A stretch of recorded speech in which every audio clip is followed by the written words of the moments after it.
Si alguna vez vemos a una foca que junta margaritas con la boca, que fuma y habla sola, que escribe con la cola, llamemos al doctor la foca loca.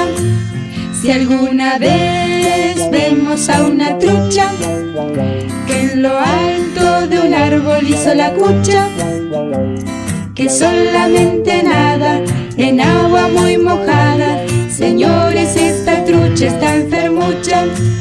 Si alguna vez vemos a un mono que duerme la siesta con kimono, qué cosa rara es de cine japonés, era un mono en kimono haciendo nolo.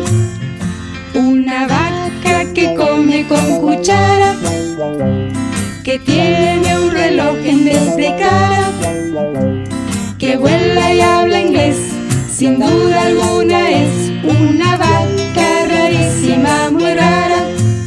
¿Saben por qué la garza colorada en una sola pata está parada?